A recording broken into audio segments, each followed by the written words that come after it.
The latest poll from the Watson Center at Christopher Newport University has McAuliffe leading Youngkin with a margin of error of 49 to 45%.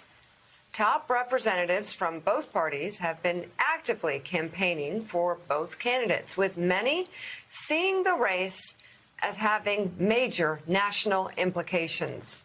And Terry McAuliffe joins us now. Terry, how you doing? Joe, Mika, the band's back together. Great to see y'all. Yeah, the band is back together. So We're back again, shot man. vodka. Exactly. You know, it's so funny, Terry. About 2 months ago, I said to Mika, I said, you wouldn't believe all these emails I'm getting from Terry, because I get, Trump's campaign fundraiser emails. Everybody. I get all the emails. I'm on everybody's list, and so I'm sitting there. I'm like, Terry has this really weird new strategy. Every day he says the sky is falling. We're going to lose this. Next day, I can't believe we're choking. Next day, my God, we're going to let Trump in. And I said, he's going to win by 20 points. Is he doing this to raise money? Fast forward 3 months. My God, this race is as close as you said it was. So I'm from the outside looking in. Yeah. But Virginia shouldn't be this close, should it, Terry? What's going on? Well, first of all, Virginia's always close. This is an off year. We've just gone through the presidential election. And, turnout dropped significantly. So the whole goal here is to make sure you're getting your voters to the polls. This is a huge election for us. I'm running against a Trump wannabe, been endorsed by Donald Trump 5 times. He has said so much of the reason he is running for governor is because of Donald Trump. And I'm running to build education, health care. I built a booming economy the last time I was governor. But people got to understand, Joe, this is about turnout. Glenn Youngkin is committed to banning abortions and defunding Planned Parenthood. And for years, 50 years, we always thought the Supreme Court would protect everybody. Now we know the Supreme Court will not do that. And Virginia's got to understand, abortion will be gone. It will be outlawed if Glenn Youngkin is elected governor. He has said it. It's the top thing he wants to do. He wants to go on offense to ban abortions and defund Planned Parenthood. His number one issue, he says, is election integrity. Really? Not jobs, not health care, not education. It's election integrity. He wants to bring the Georgia laws to Virginia. So we don't want the Texas abortion laws in Virginia. We don't want Georgia's anti-voting laws. But that's what you'll get if Democrats don't get out and vote and understand how important this election is to their future. And Terry, why else is this so close? Does it have anything to do with how the Biden administration is polling? Is the Democratic Party overall giving you the platform to run a successful campaign? Well, it's a good question. And, it's been in the press. There are headwinds coming out. And I'm hopeful that we will get an infrastructure bill done very quickly. I have been very consistent. They need to do their job. It's literally billions of dollars of road and bridge work for us in Virginia. But this is really, Mika, about Virginia and our future. I mean, people are excited. I'll make some news for you today. I mean, we've got on Friday, the First Lady, Jill Biden, is coming to Henrico. On Saturday, President Obama is coming to Richmond, Virginia. And on Sunday, we're going to have Stacey Abrams in Norfolk doing our souls to the polls. So you've now got some news that out there, but there's going to be a lot of excitement. In fact, the both of you ought to come to Virginia this weekend. I mean, we're going to get it going. But the stakes are so huge. And if people don't understand, they come out in presidential years, but they have to come out in this off year because literally their lives depend on it.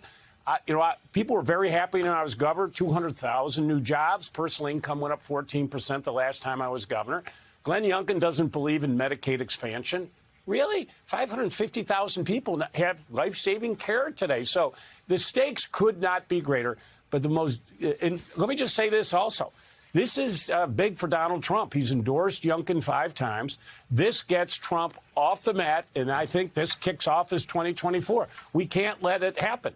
I mean, Glenn Youngkin has said so much of the reason why I'm running is because of Donald Trump. And he said that, Mika, after the January 6th insurrection. I got to tell you, this is so bothersome to me. I mean, the threat of democracy and what happened to our country, how could you possibly support these folks today?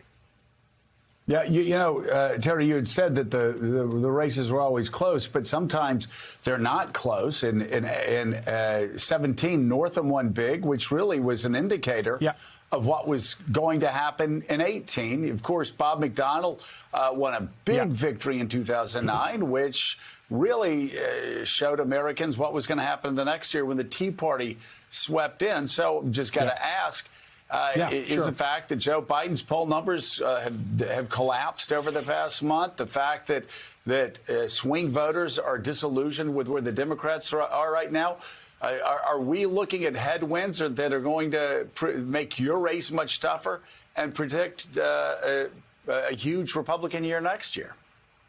Well, that's not going to happen because I'm going to win this year. We're going to get the folks out to vote. I do believe that people are looking at Washington for getting things done. I mean, let's be honest. We have the House, the White House, and the Senate. We passed infrastructure bill 69 with 69 votes 2 months ago. And I think people are rightly asking the question, let's get this done in the U.S. House. So they want to see results. That's why I was a successful governor. You know, I governed in a bipartisan way. In fact, many Republicans have endorsed me. Bill Kristol endorsed me. Number one, he said Terry was a great governor. He created a lot of jobs. But number two, we can't have a Trump wannabe back in office again. So I do think, it's all mixed up together. But I do want to thank the president, Joe. I mean, we got $14.3 billion in the American Rescue Plan. Virginians should know that we got $3 billion just for our education system in Virginia, $70 million for vaccinations. And I would say this, you know, I am for requiring doctors and nurses and teachers and everybody work to be vaccinated. My opponent is an anti-vaxxer. He goes on right-wing radio and literally says, quote, if you don't want to take it, don't take it. Quote, there are many good reasons not to be vaccinated. He told college students that if you don't want to get it, just fill out an exemption for whatever reason. Can you imagine someone's getting cancer treatments, they're getting chemotherapy or radiation, they're already immunocompromised, and he doesn't believe that that nurse should have a vaccination? I got to tell you, I think that's disqualifying. He's forcing Virginia, and he said day one if he's elected, masks come off. Think of that, all masks come off, and the vaccination requirements go away for our teachers. Now think, if you're a parent and you got a 6 or 7-year-old going to first grade, he's gonna force you to send your child to a school where the teacher's not vaccinated, not wearing a mask. That to me is disqualifying. But that's why people got to get out and vote. I rolled out a whole plan the other day to help women. 5.4 million women have lost their job. In Virginia, if you work and you're a woman making $7.25 minimum wage, you have to work 48 weeks to pay for one child and child care. Those are the big issues I want to fix. I'm not running for Trump. I'm running for Virginians. Rev? Terry, Al Sharpton, I wanted to ask you about this. Certainly people that you know I work with in National Action Network in Virginia talk about how well you did as governor before.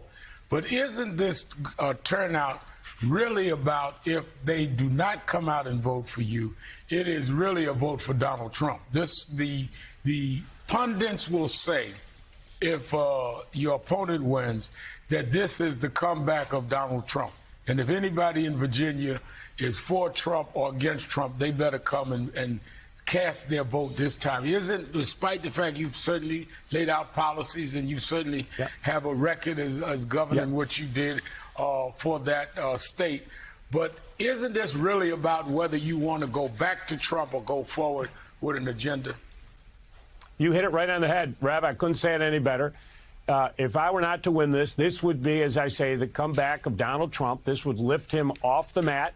He would use this the launch pad to campaign in 2022 and then set him up for 2024. Glenn Youngkin has been endorsed by Donald Trump now 5 times. 5 times. And for 8 months, Glenn Youngkin has had one policy plan, election integrity.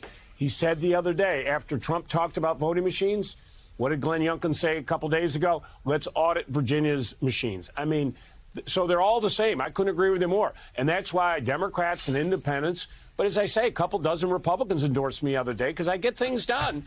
But if we don't win this thing, this is Donald Trump's comeback. And people need to wake up. And I know we have elections every year in Virginia and people get tired, but this is very important. And if we don't vote for me, I can tell you, women should understand that abortions will be outlawed in Virginia. We will have the Texas law here. And think of this, doctors. I mean, they're going to go try and put doctors in jail. Women's lives will be put at risk. But the other thing with Glenn Youngkin, he is against a woman's right to choose. He is against gay marriage. I can tell you right now that all those big projects, the 1,100 economic development, all the huge companies that I helped bring in, Amazon, Google, Facebook, Microsoft, CoStar, none of those businesses would have come to Virginia if we had Glenn Youngkin as governor. They're not coming to a state that discriminates against anybody. And Rev, I have such strong support in the black community, as you know. I restored more voting rights than any governor in U.S. history and went through a legal battle. And today in Virginia, 275,000 people can vote. They could not vote 8 years ago when I ran for governor. I'm about lifting people up. Glenn Youngkin's campaign has been just like Trump. Divide, divide, divide. He talks about critical race theory. He talks about having these parents' meetings on critical race theory. It really bothers me because it is a racist dog whistle. We don't teach critical race theory here in Virginia. And all he's doing is, like Trump, is getting parents, fighting parents, using children as political pawns. I hate that. I'm a uniter. I'll work with anybody as governor. I don't care your party. I'm going to lift you up, but I'll tell you this, I am going to be a brick wall as I was before. Remember, they had tried to shut the 16 women's clinics down. I stopped that. I replaced the Board of Health, and I vetoed every bill that would have defunded Planned Parenthood. I will be a brick wall to protect women's rights here in the Commonwealth of Virginia. Glenn Youngkin will put women's lives in danger. Doctors will go to jail. This is real now. For 50 years, we thought the Supreme Court would protect. Now, Donald Trump's Supreme Court will allow abortions to be made illegal. So Virginians understand your future is at stake here. This election is so important. That's why President Obama's coming in on Saturday, and as Stacey's coming on Sunday, the First Lady's coming on Friday. People understand the stakes of this election, but you're right on the mark. This is Donald Trump's comeback.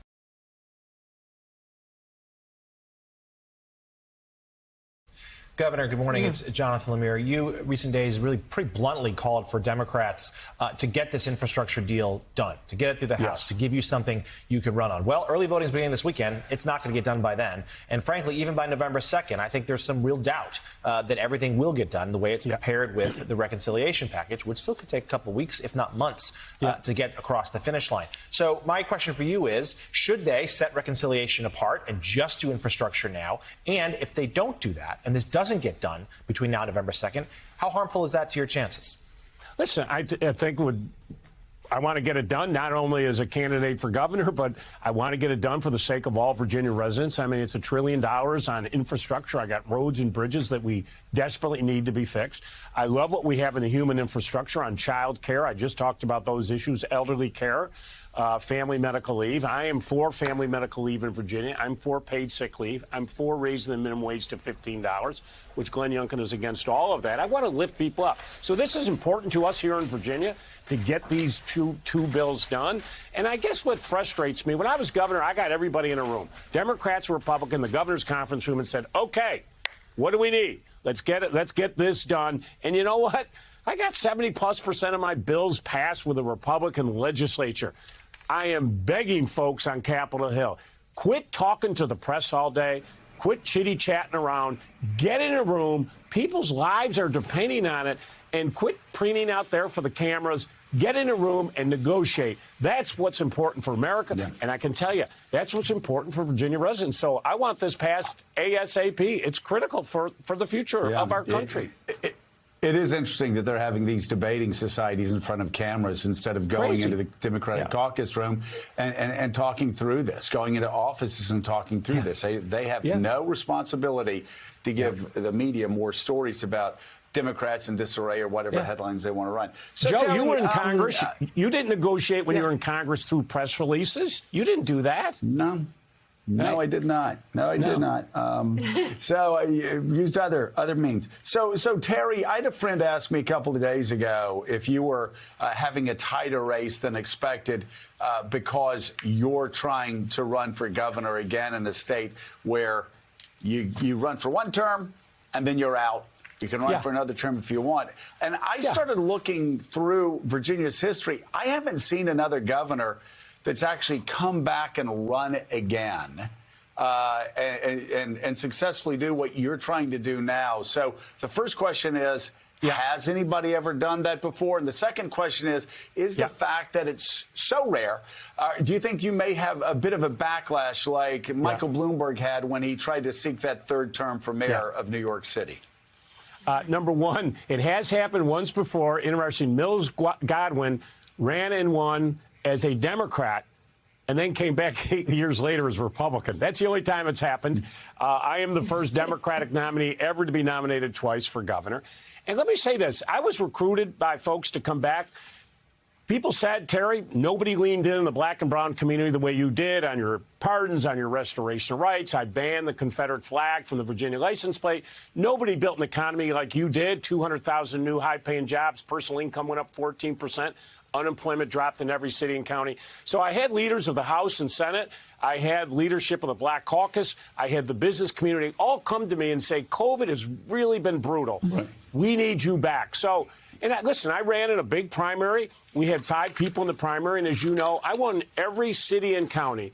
That's the first time any Democrat or Republican has done that in 80 years. So there is a lot of excitement, support. They needed me back, they said, to help take us to the next level. And listen, I'm the guy that's going to get, you know what I'm going to be able to do? Raise teacher pay above the national average for the first time ever.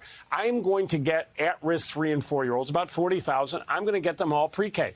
I am going to make sure that every family has broadband within 2 years. And I'm going to get a Section 1332 waiver, start a reinsurance program, start our own marketplace. I'm going to bring health care premiums costs, and I'm going after the drug companies. We're going to bring those drug prices down. This is a time with COVID. We've seen so many inequities, how it's hurt women.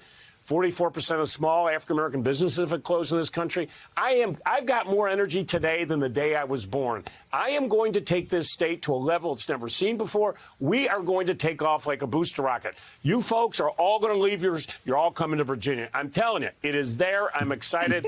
and I get excited just sitting here thinking about all the opportunities, helping people, lifting people up.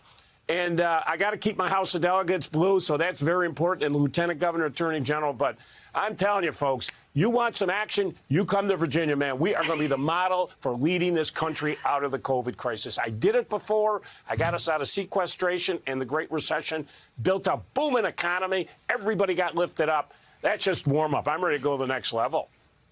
Okay, baby. He's electric. Okay. It's intoxicating. Virginia Democratic gubernatorial candidate Terry McAuliffe, thank you. Mika, time to move to Virginia. Virginia's for lovers. Oh, you're... Wow. Okay, there you go. Did you hear that, Joe? And so there's that. And that event that with President Obama that Terry mentioned is actually in Richmond on October 22nd. That should be fun. Also a note, we're in contact with Republican Glenn Youngkin's campaign, and we hope to schedule him for an interview before the election as well.